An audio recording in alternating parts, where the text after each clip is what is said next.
Hoy vamos a tener la novena parte del tema La fiesta de los tabernáculos. Nos va a llevar al final de la lectura del capítulo del deseado de todas las gentes. Vamos a recuperar precisamente justo donde lo dejamos, donde Jesús tiene un encuentro con una persona que tiene un episodio bastante destacado en el Evangelio de Juan. Ocupa prácticamente 2 capítulos, no enteros, pero el 9 y el 10. Y la verdad es que en el contexto de la fiesta de los tabernáculos nos sigue dando grandes instrucciones. Tened presente que este capítulo nos va a llevar al siguiente, donde vamos a mostrar ya de un modo claro cómo Jesús regresa, sí o sí, en la fiesta de tabernáculos. Vamos a empezar con una oración. Padre nuestro que estás en los cielos, una vez más, Señor, te agradecemos por poner tu palabra a nuestra disposición, porque con el Espíritu Santo podemos profundizar en ella. Por eso te lo pedimos, para que entre en nosotros, nos ayude a saber discernir y te busquemos siempre de todo corazón, con sinceridad. Ayúdanos, Señor, a encontrar este tesoro oculto que está allí, que tú quieres mostrarlo, pero que evidentemente nosotros debemos dar el paso para querer cavar. Que esta sed, esta gana de buscar tu palabra siempre esté con nosotros y que tú nos puedas ir mostrando todo el conocimiento de tu verdad. Perdona nuestros pecados, bendícenos. En el nombre de Jesús te lo pedimos todo. Amén.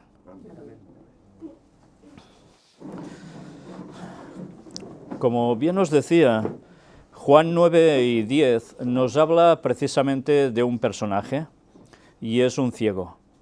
Un ciego que además vamos a ver que tiene una serie de diálogos impresionantes.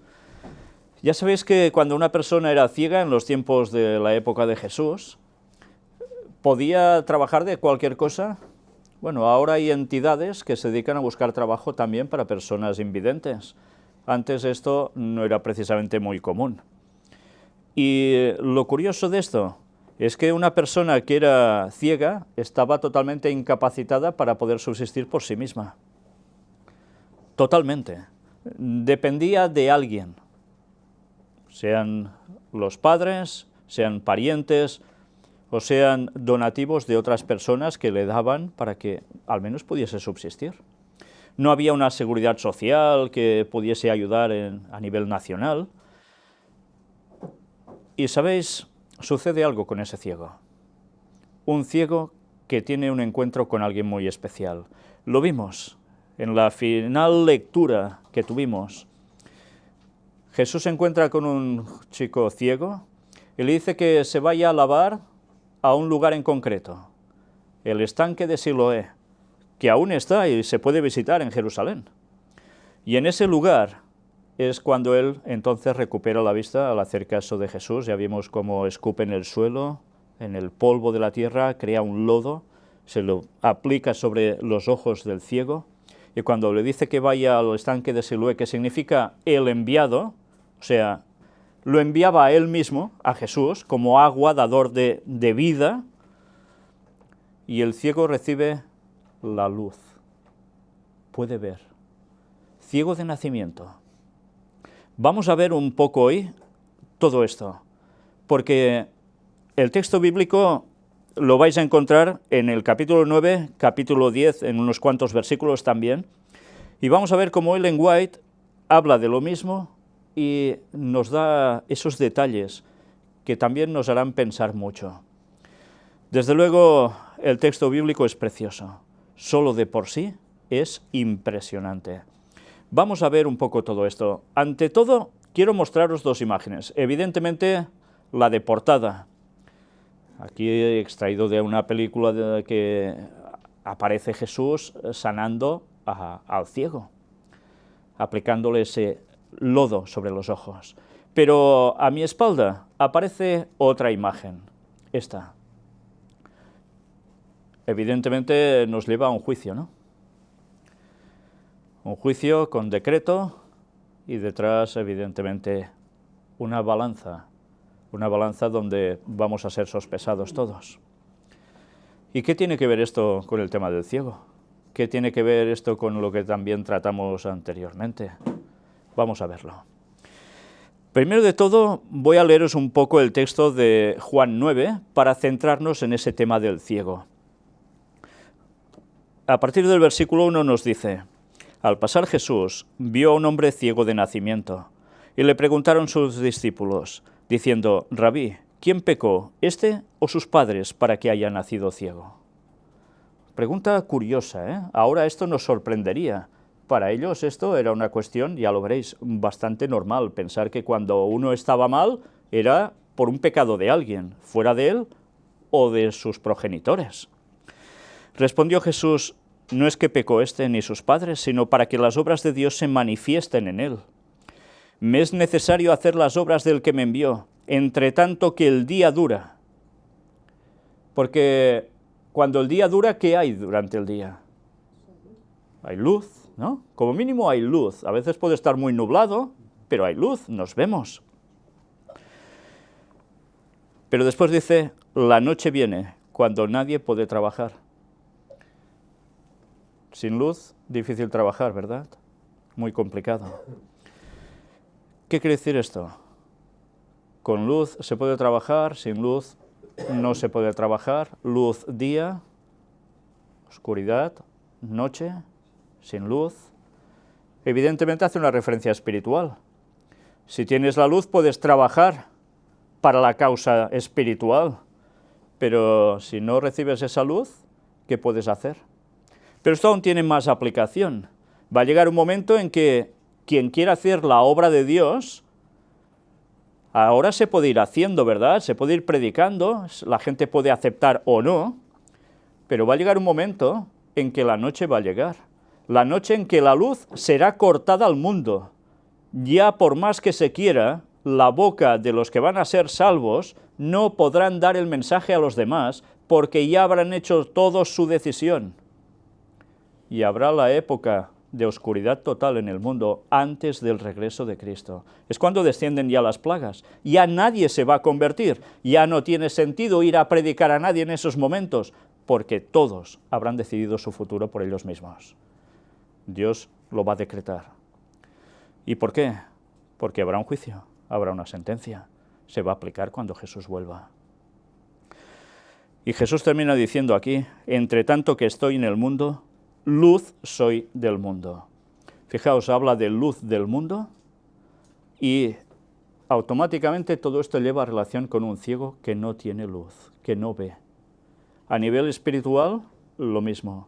¿Cristo está en el mundo aún? ¿Está Jesús en el mundo? ¿Quién está para ser luz en el mundo? El Espíritu Santo. ¿Y a quién mueve para dar luz al mundo? A su pueblo, al pueblo de Dios. Nosotros debemos dar el mensaje al mundo, debemos ser la luz del mundo. Y debemos aprovechar esa circunstancia porque aún es de día. Bueno, pues vamos a ver un poco todo esto. El capítulo os recomiendo que lo leáis entero y también esa parte del 10 que trata de todo esto. Y vamos a centrarnos ya directamente en la lectura donde lo dejamos, del deseado de todas las gentes. Recordemos que lo dejamos cuando el ciego ha ido precisamente al estanque de Siloé. Se creía generalmente entre los judíos que el pecado era castigado en esta vida. ¿Os suena esto de algo? Curiosamente, el mundo espiritual de la nueva era y demás, a esto le llaman el karma, ¿no? Lo que nosotros a veces decimos la Antonia. Bueno, cuando digo eso es porque en catalán karma es Carmen, pero en fin. Hay gente que cree que esto sucede. Tú haces algo mal y el karma te lo devuelve enseguida. Bueno, pues si esto fuera así, imaginaos cuánta gente que ha hecho aberraciones en su vida ha vivido 90 y pico de años y se ha muerto tan tranquilo. ¿Dónde está el karma? Es falso. Eso es rotundamente falso. Esto es una explicación satánica para sustituir los juicios de Dios en su momento adecuado. Es un plagio satánico, para variar. No es cierto. Dios puede hacer que evidentemente las cosas se vuelvan contra la persona, pero esto no sucede porque hay una ley en el cosmos que por sí sola actúa como la fuerza de Star Wars, ¿eh? Para nada. Todo es para sustituir a Dios. Pero es curioso que los judíos ya tenían este concepto de si haces algo malo aquí, ¡pam!, ya enseguida recibes. Mirad cómo continúa esto. Se consideraba que cada aflicción era castigo de alguna falta cometida por el mismo que sufría o por sus padres. Qué curioso, ¿eh? O sea, ya lo estamos relacionando. ¿Era ciego? Pues, uy, este es ciego porque habrá hecho alguna, pero claro, ¿qué habría podido hacer si nació ya ciego? ¿Qué pasa, que en el vientre de la madre la lió? No, evidentemente no. Entonces, pues deberían ser los padres. Los padres hicieron algo muy malo y ¡pam!, el niño sale así. Mirad la respuesta en todo ello. Es verdad que todo sufrimiento es resultado de la transgresión de la ley de Dios, pero esta verdad había sido falseada. Satanás, el autor del pecado y de todos sus resultados, había inducido a los hombres a considerar la enfermedad y la muerte como procedentes de Dios, como un castigo arbitrariamente infligido por causa del pecado. Es cierto que el pecado nos lleva a la muerte y trae enfermedad, ¿verdad? Pero Satanás colgaba esto a Dios como el que hace esto porque es así de malo. Por lo tanto, aquel a quien le sobrevenía una gran aflicción o calamidad debía soportar la carga adicional de ser considerado un gran pecador. ¿Os recuerda algo esto en un episodio bíblico del Antiguo Testamento? Alguien que no para de pasarlas fatal, canutas, muy mal, y lo consideran sus amigos, pues bueno, la que habrás hecho para que te caiga esto. Job. No sé, a mí esto me recuerda algo que vivimos nosotros también, Josep, ¿te acuerdas cuando colportábamos, cuando vendíamos libros de la iglesia?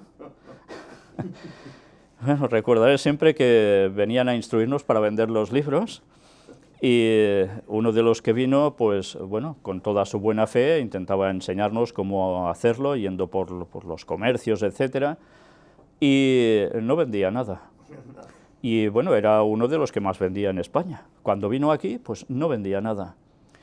Y eso se extrañó mucho por parte de su padre, especialmente, que era pastor también, y nos dijo que algo raro había ahí, que el problema estaba en nosotros. En definitiva era eso, ¿te acuerdas, no? Sí, sí, sí. Bueno, pues qué curioso, nosotros que queríamos hacer eso con toda la buena voluntad para dar el mensaje al mundo y lo primero que te saltan es con algo parecido a lo que vemos aquí. Curiosamente después vino otro, que ya era de Lleida, un lugar cercano, de aquí, y empezó a vender tanto y más que era impresionante, donde estaba la maldición, entre comillas. Bueno, pues a veces no solo es cuestión de una maldición o no, sino es de hacer las cosas mejor o no. Y luego empezamos nosotros. Y nosotros vendimos también en su momento, claro que sí. Bueno, fijaos que es fácil cuando hay alguna situación de intentar poner el muerto a alguien, ¿no? Hay una culpa aquí, una culpa. Hay que expiar esto de algún modo, ¿no? Todo porque evidentemente hay cosas que no gustaban de lo que ya hacíamos nosotros y decíamos, lógicamente, siempre hay un trasfondo, ¿no? Bueno, en fin, que en verdad el ser humano no cambia, como siempre, ¿eh? Es lo mismo. Bueno, mirad cómo va continuando todo esto, porque es sumamente interesante. Así estaba preparado el camino para que los judíos rechazaran a Jesús. El que llevó nuestras enfermedades y sufrió nuestros dolores, iba a ser tenido por los judíos por azotado, por herido de Dios y abatido, y de él escondieron el rostro. Dios había dado una lección destinada a prevenir esto.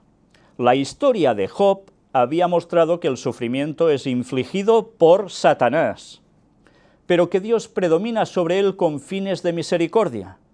Qué distinto, ¿eh? Pero Israel no entendía la lección. Al rechazar a Cristo, los judíos repetían el mismo error por el cual Dios había reprobado a los amigos de Job. Es impresionante, ¿eh? Todo un libro de 40 y pico de capítulos como tiene Job y no aprendían la lección. Seguían con esa mentalidad. Mirad cómo va pasando ahora lo que va viniendo. Los discípulos compartían la creencia de los judíos concerniente a la relación del pecado y el sufrimiento. Fijaos lo que suele pasar, ¿no? Te crías en un lugar, subes con una serie de conceptos que ya están establecidos y tú participas de ello como lo más natural. Pero aquí Jesús va a romper esquemas. ¿Y cuántas veces es necesario que esto ocurra hasta en las iglesias? Al corregir Jesús el error, no explicó la causa de la aflicción del hombre, sino que les dijo cuál sería el resultado. Por causa de ello se manifestarían las obras de Dios. O sea, estaba ciego, él no explicaba el porqué, pero a causa del estar ciego, sería la posibilidad que Jesús tendría para actuar mostrando qué hay en verdad. Y el milagro que iba a hacer, con todo lo que eso significaba en la fiesta de tabernáculos, recordemos. Entre tanto que estuviera en el mundo, dijo él, luz soy del mundo. Entonces, habiendo untado los ojos del ciego, lo envió a lavarse en el estanque de Siloé, y el hombre recibió la vista. O sea, fue al estanque, que significaba ya el mismísimo Jesús, y allí recibió la vista. Así Jesús contestó la pregunta de los discípulos de una manera práctica, como respondía él generalmente a las preguntas que se le dirigían nacidas de la curiosidad. Los discípulos no estaban llamados a discutir la cuestión de quién había pecado o no, sino a entender el poder y la misericordia de Dios al dar vista al ciego. O sea que todo se centraba en la misericordia de Dios. ¿Y los otros, quién es el culpable? ¿Qué diferencia? ¿Acusar o salvar? Era evidente que no había virtud sanadora en el lodo, o en el estanque a donde el ciego fue enviado a lavarse, sino que la virtud estaba en Cristo. Esto me recuerda, la gente va a Lourdes, aquí en el Pirineo francés, y ¿qué hacen allí? Van a intentar sanarse porque aguas que les pueden dar el milagro. ¿Qué es eso en definitiva? Pues no es nada más que un plagio satánico de las cosas de Dios, como siempre. Como siempre. No se inventan nada, solo lo plagian y lo distorsionan. Satanás es especialista en eso. Los fariseos no podían menos que quedar atónitos por esta curación. Sin embargo, se llenaron más que nunca de odio, porque el milagro había sido hecho en sábado. En vez de estar felices porque, mira, acaba de sanar a un ciego de toda la vida, y se enfadan y odian a Jesús porque ha hecho el milagro en sábado. ¿Pero que el sábado no es para hacer el bien? Igual que el resto de días, por supuesto, siempre hay que hacer el bien. ¿Estaba Jesús transgrediendo el sábado? ¿No hay que hacer el bien en sábado? O sea, veréis a alguien que lo pasa mal y porque es sábado, uy, que no puedo actuar, no lo voy a ayudar. Pues esto es lo que hacían ellos. Eso sí, si les caía una oveja en el pozo, ya la iban a sacar ya, porque la oveja valía su dinerito, ¿eh? Entonces sí, había excusa. Mirad cómo ahora se va planteando toda la cuestión. Ese es el trasfondo para toda la discusión y todo lo que vamos a ver ahora. Fijaos, milagro en sábado, Jesús da luz, y todo esto asociado a la fiesta ¿de qué? De tabernáculos, ¿eh? Los vecinos del joven y los que le habían conocido ciego dijeron, ¿no es este el que se sentaba y mendigaba? Le miraban con duda, pues sus ojos estaban abiertos, su semblante cambiado y alegre, y parecía ser otro hombre. La pregunta pasaba de uno a otro. Algunos decían, «Este es», otros, «A él se parece». Pero el que había recibido la gran bendición decidió la cuestión diciendo, «Yo soy». ¿Quién dice aquí, «Yo soy»? No es Jesús, lo dice el ciego. Pero lo dice porque ha recibido la luz que Cristo le imparte. Por tanto, pasa a ser partícipe ¿de qué? De la naturaleza divina, porque recibe la luz. Dioses sois, dice el texto, ¿no? ¿Por qué? ¿Porque podemos crear? No, porque pasamos a ser hijos de Dios. Esa es la gran diferencia. Esto es lo que les costaba entender a esta gente. Pero ya ves, el ciego es contundente, aclara las cosas. Dice que sí, que él es esa persona. Entonces les habló de Jesús y de la manera en que él había sido sanado. Y ellos le preguntaron, ¿dónde está aquel? Él dijo, no sé. Y ahora viene, bueno, es que evidentemente son episodios, lo que podríamos decir, de película, porque hay toda una trama que es curioso ver todos los diálogos, lo que llegan a pensar unos otros. Entonces le llevaron ante el concilio de los fariseos. Imaginaos, lo acaban de sanar, que él no sabe nada, porque acaba de recibir la vista y no sabe ni quién lo ha sanado, porque claro, no lo había visto antes, lo envía a Siloé, y allí recibe la vista. Y ahora empiezan a ir a por este pobre ex-ciego.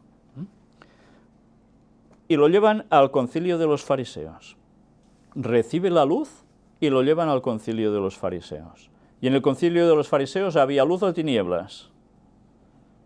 Oscuridad, pero... Oscuridad fuerte, ¿eh?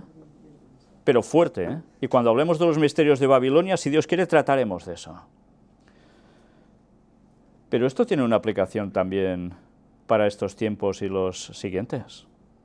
Cuando los que reciben luz en el último tiempo, resulta que van a ser llevados ¿a dónde? A concilios. Cuidado, esto evidentemente puede tener aplicación para el fin de los tiempos, cuando el pueblo de Dios tendrá que ir ante tribunales de este mundo para dar prueba de su fe. Pero es que esto sucede antes también, en ese paso previo, cuando los adventistas reciben luz y los otros hermanos les dicen, ¿cómo que luz? Venid al concilio y vais a ver qué luz. Y ya sabéis cómo termina eso normalmente. Nuevamente se le preguntó al hombre cómo había recibido la vista. Y él les dijo, púsome lodo sobre los ojos y me lavé y veo. Entonces unos de los fariseos decían, este hombre no es de Dios, que no guarda el sábado. ¿Qué concepto de guardar el sábado? Curiosamente, esto es lo que echan en cara muchos evangélicos a los adventistas, ¿eh? Entender mal el sábado, en definitiva. Los fariseos esperaban hacer aparecer a Jesús como pecador y que, por lo tanto, no era el Mesías.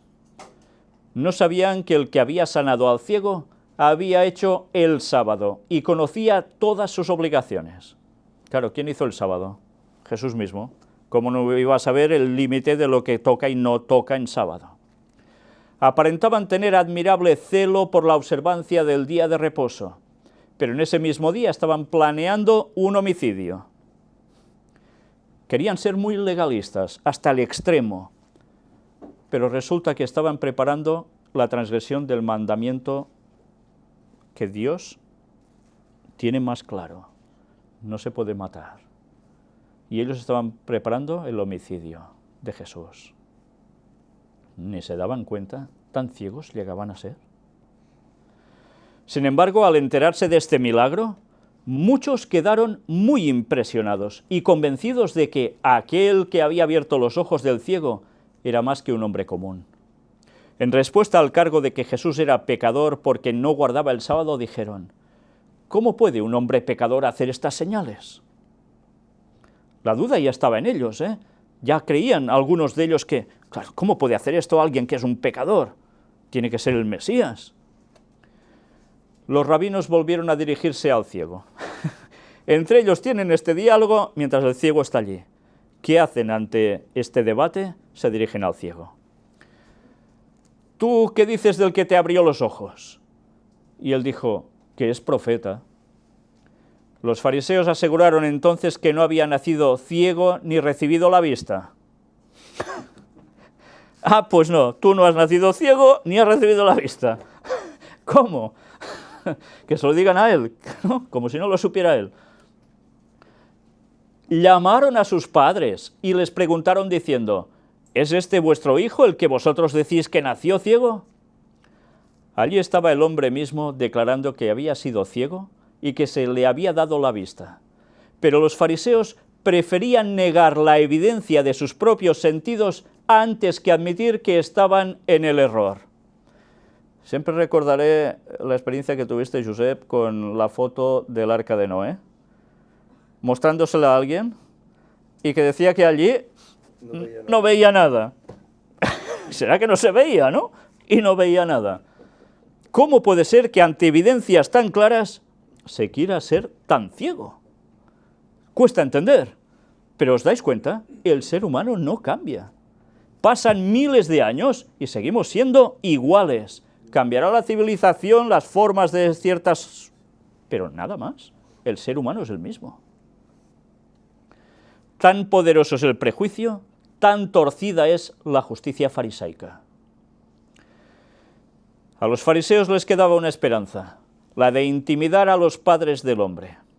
Fijaos cómo maquinaban el mal continuamente.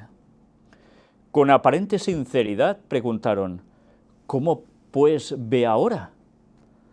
Los padres temieron comprometerse. ¿Por qué temían comprometerse?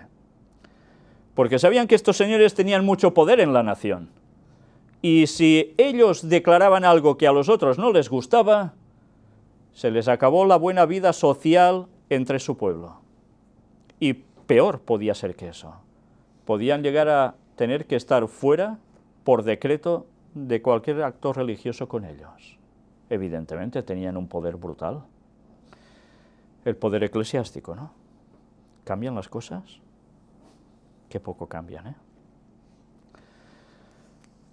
Los padres temieron comprometerse porque se había declarado que cualquiera que reconociese a Jesús como el Cristo fuese echado de la sinagoga.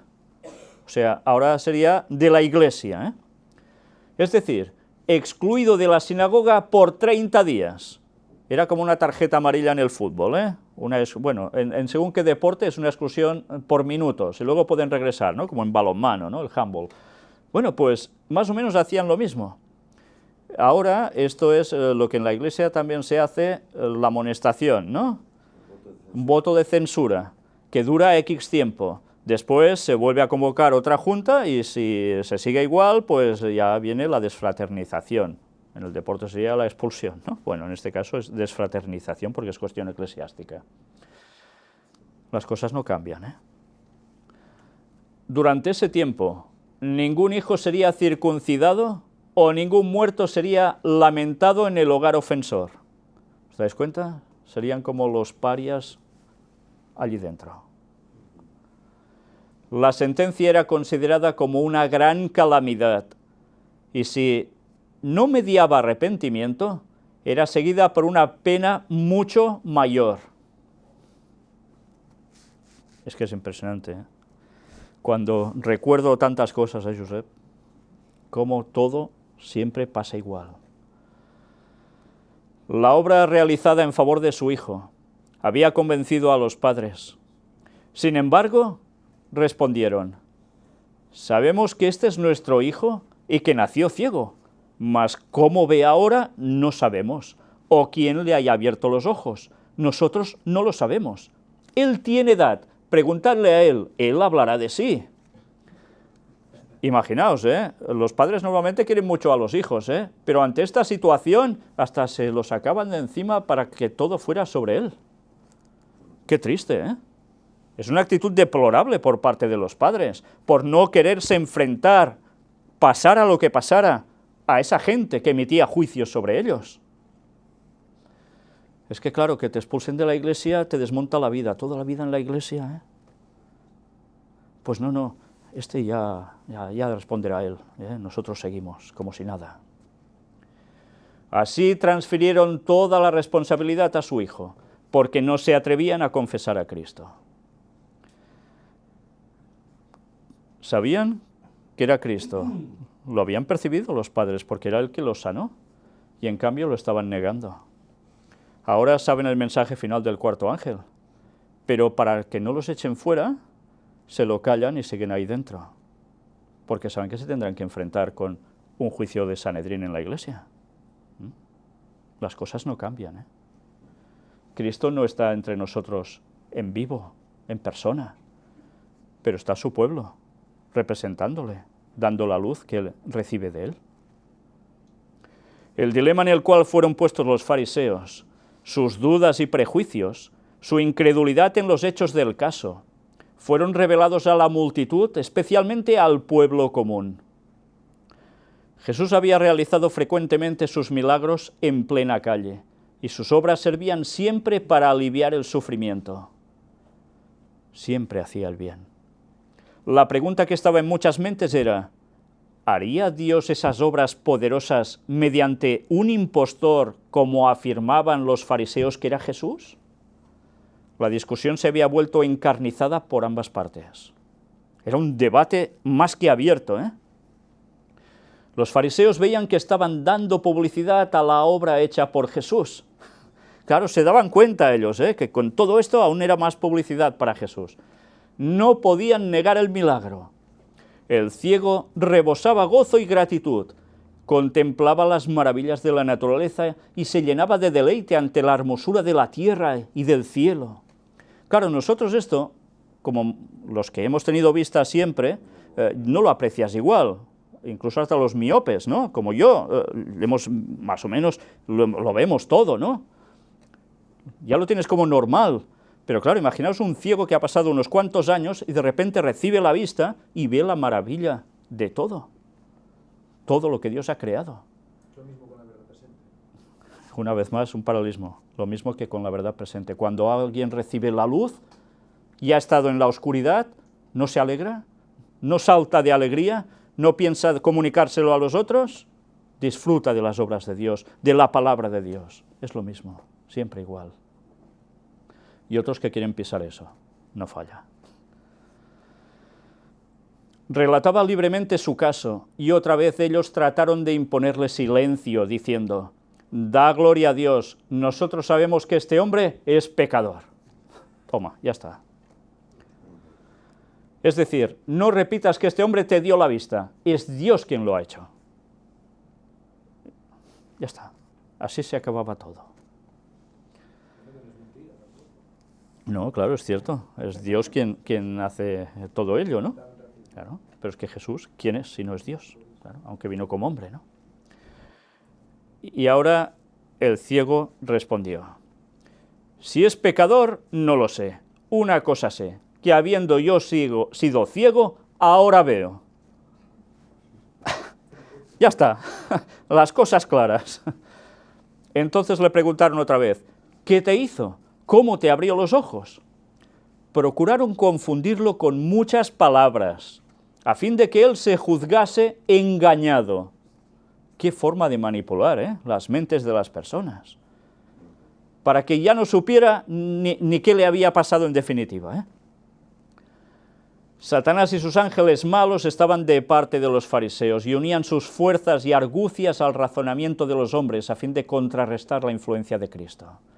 Eso es lo que tantas veces no nos damos cuenta, Vemos las personas que empiezan a negar la verdad, a negarla, ya sin argumentos, sin lo que haga falta, es igual, por más evidencias que vean, pero nosotros no vemos que están siendo manipulados también a su vez, aunque te quieran confundir a ti con grandes palabras, por Satanás mismo y sus demonios. Están detrás moviendo a estas personas para hacer eso. Embotaron las convicciones hondamente arraigadas en muchas mentes. Los ángeles de Dios también estaban presentes para fortalecer al hombre cuya vista había sido restaurada. El ciego no estaba solo. Los ángeles de Dios estaban con él para fortalecerlo.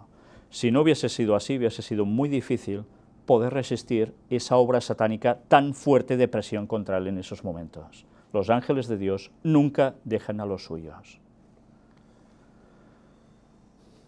Los fariseos no comprendían que estaban tratando más que con un hombre inculto que había nacido ciego. No conocían a aquel con quien estaban en controversia. No era contra él solo, estaban en controversia con Cristo. La luz divina brillaba en las cámaras del alma del ciego. Mientras aquellos hipócritas procuraban hacerle descreído, Dios le ayudó a demostrar, por el vigor y la agudeza de sus respuestas, que no había de ser entrampado. Qué valiente fue, Fue valiente. Replicó: ya os lo he dicho, y no habéis atendido. ¿Por qué lo queréis otra vez oír? ¿Queréis también vosotros haceros sus discípulos? Es impresionante la respuesta de este hombre, ¿eh? Evidentemente, Dios le puso esas palabras allí. El Espíritu Santo estaba trabajando en él, los ángeles estaban allí para fortalecerlo. Y la respuesta que le da a esta gente con este sarcasmo es impresionante, porque los está desmontando allí mismo, para que se den cuenta, y ni aún así reaccionan. La respuesta de ellos: y le ultrajaron y dijeron: tú eres su discípulo, pero nosotros discípulos de Moisés somos. Nosotros sabemos que a Moisés habló Dios, mas este no sabemos de dónde es. Qué fuerte. Cuando uno quiere ser ciego, no hay nada a hacer, ¿eh? Nada.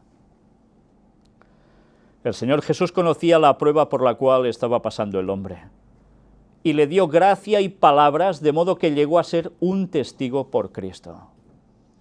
Respondió a los fariseos con palabras que eran una hiriente censura a sus preguntas. Aseveraban ser los expositores de las Escrituras y los guías religiosos de la nación. Sin embargo, había allí uno que hacía milagros, y ellos confesaban ignorar tanto la fuente de su poder como su carácter y pretensiones. Por cierto, maravillosa cosa es esta, dijo el hombre, que vosotros no sabéis de dónde sea, y a mí me abrió los ojos.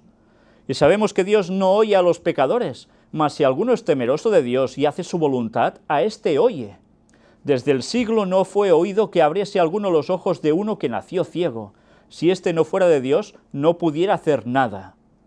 Vaya argumentación les deja ir el ciego, que era un pobre inculto. Y les está dando un mensaje de parte de Dios tremendo a gente que se conocía tanto las Escrituras. ¿Y Dios con quién está? Con los humildes, con los sinceros, con los que abrazan la luz que Cristo les da, no con los altos intelectuales que se cierran en su orgullo y desprecian la verdad, porque no quieren cambiar en definitiva. El hombre había hecho frente a sus inquisidores en su propio terreno. Su razonamiento era incontestable. Los fariseos estaban atónitos y enmudecieron. ¿Os imagináis la escena? Uno tan humilde y los otros tan, y tienen que callarse. Hechizados ante sus palabras penetrantes y resueltas. Durante un breve momento guardaron silencio. ¿Mucho momento? No, un breve momento. Era de esperar, no se iban a conformar con esto de decirle, vale, amén, Cristo es el Mesías y lo vamos a seguir. No, tenían que hacer algo más aún, buscar más peros, ¿no? Luego esos ceñudos sacerdotes y rabinos recogieron sus mantos como si hubiesen temido contaminarse por el trato con él, sacudieron el polvo de sus pies y lanzaron denuncias contra él. En pecados eres nacido todo, y tú nos enseñas, y le excomulgaron. Es fuerte, ¿eh? Es fuerte. Cómo la historia se va repitiendo siempre. ¿Y tú qué títulos tienes? ¿Dónde has estudiado? ¿Cómo nos vas a decir a nosotros que somos teólogos y tenemos el máster del universo de no sé qué? Siempre la historia se repite, y el pueblo de Dios normalmente es gente humilde, gente que ha hecho su vida, pero que quiere seguir a Dios y Dios le da luz. Y los dirigentes suelen terminar así, por desgracia. ¿Cuántas veces la historia se repite? Jesús se enteró de lo hecho, y hallándolo poco después le dijo, ¿crees tú en el Hijo de Dios? Jesús estaba pendiente de todo, ¿eh? Jesús no se había desmarcado, lo sana y ya se olvida de él. No, el milagro no iba a terminar allí. Por primera vez el ciego miraba el rostro de aquel que le sanara. Le reconocía la voz, lo ve cara a cara. Por primera vez lo ve. Delante del concilio había visto a sus padres turbados y perplejos. Había mirado los ceñudos rostros de los rabinos. Ahora sus ojos descansaban en el amoroso y pacífico semblante de Jesús. Qué diferencia, ¿eh? Qué diferencia. Antes de eso, a gran costo para él, le había reconocido como delegado del poder divino. Ahora se le concedió una revelación mayor. Fijaos, recibe la luz y aún iba a recibir más luz. Y no solo visual, física. A la pregunta del Salvador, ¿crees tú en el Hijo de Dios? El ciego respondió, ¿quién es Señor para que crea en él? Y Jesús dijo, y le has visto, y el que habla contigo, él es. El hombre se arrojó a los pies del Salvador para adorarle. No solamente había recibido la vista natural, sino que habían sido abiertos los ojos de su entendimiento. Ahora además comprendía. Cristo había sido revelado a su alma y le recibió como el enviado de Dios, Siloé, el que le da la vista. ¿Y nosotros cómo lo recibimos? Al enviado de Dios. ¿Así? ¿Tal como reaccionó él cuando recibe la luz? ¿O como los fariseos, todos esos rabinos? Yo no sé si estáis vislumbrando la escena mentalmente. La reacción de este hombre cayendo a los pies de Jesús es de una hermosura impresionante. Había un grupo de fariseos reunido cerca, y el verlos trajo a la mente de Jesús el contraste que siempre se manifestaba en el efecto de sus obras y palabras. Dijo, yo, para juicio he venido a este mundo, para que los que no ven, vean, y los que ven, sean cegados. ¿Entendéis el por qué antes he puesto el mazo del juicio y la báscula de atrás, la balanza? Cristo había venido para abrir los ojos de ciegos, para dar luz a los que moran en tinieblas. Había declarado ser la luz del mundo y el milagro que acababa de realizar era un testimonio de su misión. El pueblo que contempló al Salvador en su venida fue favorecido con una manifestación más abundante de la presencia divina que la que el mundo jamás había gozado antes. Ahora Jesús se manifestaba, estuvo 33 años entre la población y especialmente en su ministerio 3 años y medio totalmente dedicado a eso, totalmente mostrándose como el Salvador del mundo. Esto no había pasado nunca en la historia, solo había hecho apariciones esporádicas, ¿no?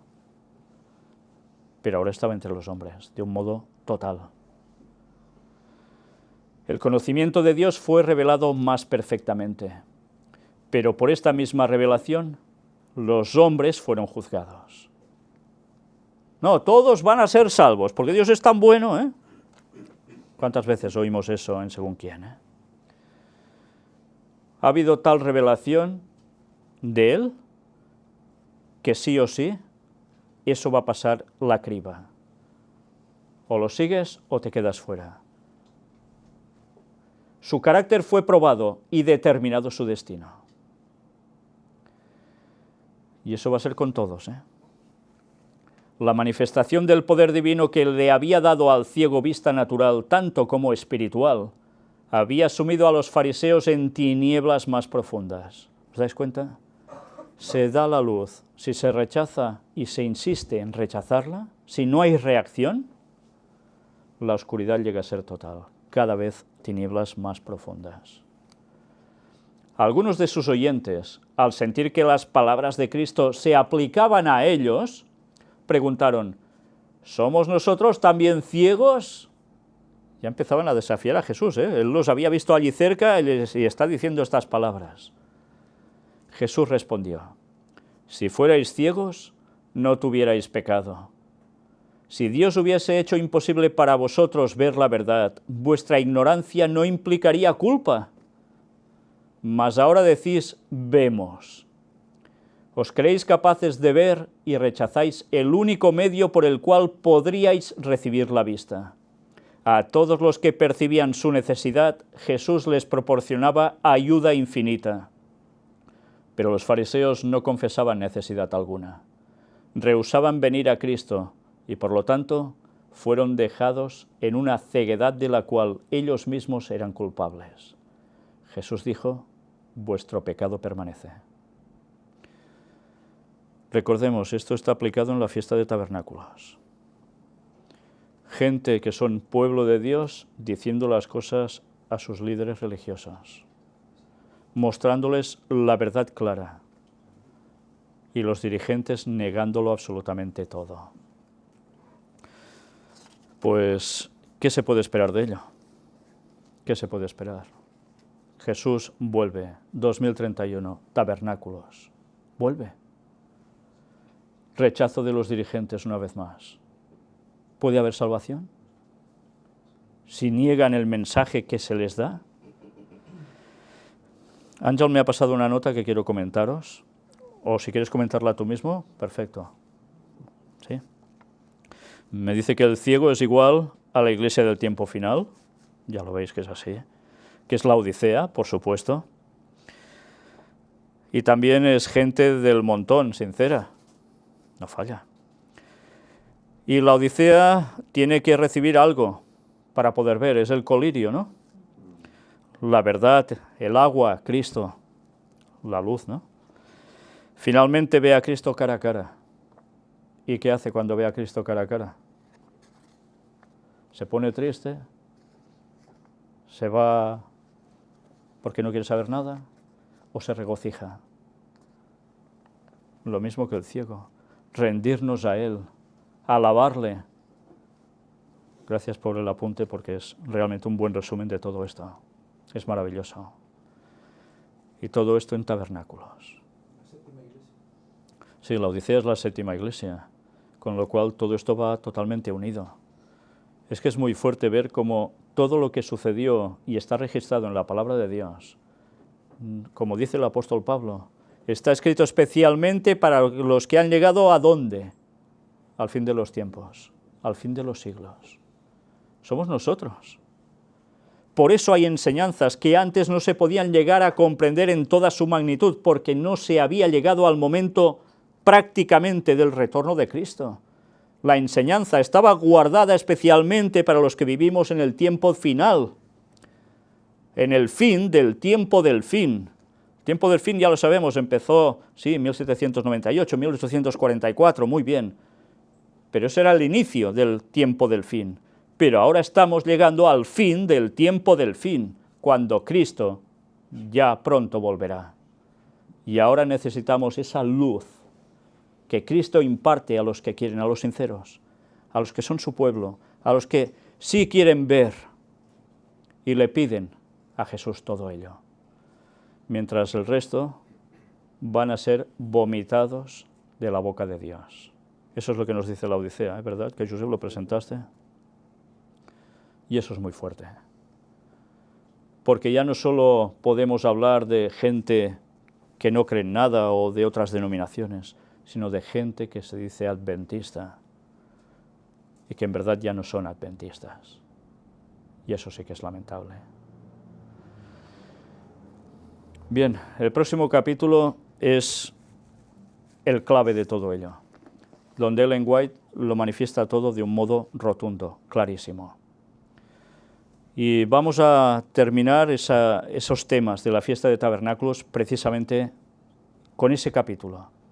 Evidentemente hay muchos más temas que irán asociados y si Dios quiere irán surgiendo sobre la fiesta de tabernáculos. Pero creo que va a ser un buen final porque la verdad de Dios es clara y siempre debemos aceptarla. Que Dios nos ayude a ser conscientes de cuál es su palabra. Aceptar la verdad, aceptar a Cristo, cueste lo que cueste, aunque haya mofas, aunque nos echen de las sinagogas o de las iglesias, aunque tengamos problemas en casa, aunque tengamos los problemas en el trabajo, en el colegio, donde sea, hemos de ser fieles a Dios porque nos estamos jugando la salvación. En la escuela sabática se hablaba de los niños y los jóvenes también, Y yo siempre me pregunto, imaginaos que sois uno de ellos, un chico, una chica, jovencitos, tenéis amigos y veis que vuestro amigo está a punto de quemarse vivo, allí al lado vuestro, quemarse vivo, y lo apreciáis, Se va a encender en llamas, va a morir. Tú sabes que le va a pasar eso porque le cae gasolina y tiene la cerilla allí delante. ¿Tú qué harás? ¿Vas a dejar que se queme? ¿Vas a dejar que se muera, que se pierda? ¿O le vas a decir, oye, que hay algo que necesitas conocer, no te acerques al fuego, conoce la luz, conoce la vida, busca el agua que te va a dar la salvación? Ábrele el entendimiento, trabaja para eso, no hagas lo mismo que ellos. Tú les puedes dar la vida, no porque tú seas Dios, pero sí eres la luz de Dios que ellos necesitan conocer y el instrumento. Y eso nos lo podemos aplicar a los jóvenes, a los adultos, a todas las edades. Todos debemos dar el mensaje final. Todos sabemos que tenemos personas que queremos, y a ellos no les vamos a dar el mensaje. Y personas que no conocemos de nada, pero que están a nuestro alrededor, ¿no queremos que sean salvos? ¿Nos quedaríamos indiferentes si también ardieran a nuestro lado, cuando le hemos podido evitar ese mal trago y su perdición? ¿Y qué hemos de hacer? ¿Pasar los días sin dar el mensaje de Dios? ¿Pasándonoslo bien? ¿Sabéis? Antes de abrir hoy aquí en nuestro local, precisamente ha aparcado un coche y con una música muy fuerte mientras estaban haciendo un anuncio. Parecía que no solo lo oyera el que iba en el coche, sino todo el vecindario, porque ya sabéis que hay gente que el volumen se pasa un poco de rosca, ¿no? Y era, esta noche fiesta impresionante en... ¿Qué? ¿El mundo es solo fiestas y juergas y ya está? ¿Y hacer las cosas que tocan no? Hacer las cosas de Dios, decir a la gente, os tienen distraídos, os llevan al matadero, reaccionad. En vez de hacer eso, ¿participamos de lo mismo? ¿Nos dejamos llevar? ¿Somos luz para ellos o ellos son tinieblas para nosotros? Porque va así, ¿eh? Pues debemos decidirnos. Debemos dar el mensaje y vivirlo. Debemos arrepentirnos. Debemos ir a los pies de Cristo para conseguir esa salvación y darla a los demás. ¿Nos vamos a arrugar, como hicieron los padres del ciego, para no tener problemas? Al final, cada uno va a recibir su paga. Nadie va a recibir la paga por sus padres, por sus abuelos, o... No, cada uno recibirá según haya hecho. La salvación es personal. Yo no voy a salvar a mi esposa, ni mi esposa me va a salvar a mí, ni mis hijos a mí, ni yo a ellos. Podemos trabajar juntos, podemos motivarnos, pero cada uno va a tener sus cuentas con Dios. Y así cada uno de nosotros. Nadie va a salvar a otro. Puede influir para que reciba la salvación, pero nosotros no podemos salvar a nadie, ni ellos nos van a salvar a nosotros. La decisión es nuestra. ¿Vamos a serles fieles a Dios o vamos a seguir haciendo lo mismo que el mundo? Y sabéis que la sangre de la gente que no va a ser salva, porque no le hemos querido dar el mensaje, va a caer sobre nosotros y Dios nos la va a pedir. ¿Creéis que podremos ser salvos así? Es para meditar, ¿eh? Que Dios nos ayude a ser fieles, porque desde luego el tiempo que nos queda es breve y no podemos perderlo. Que Dios os bendiga. Vamos a concluir con una oración.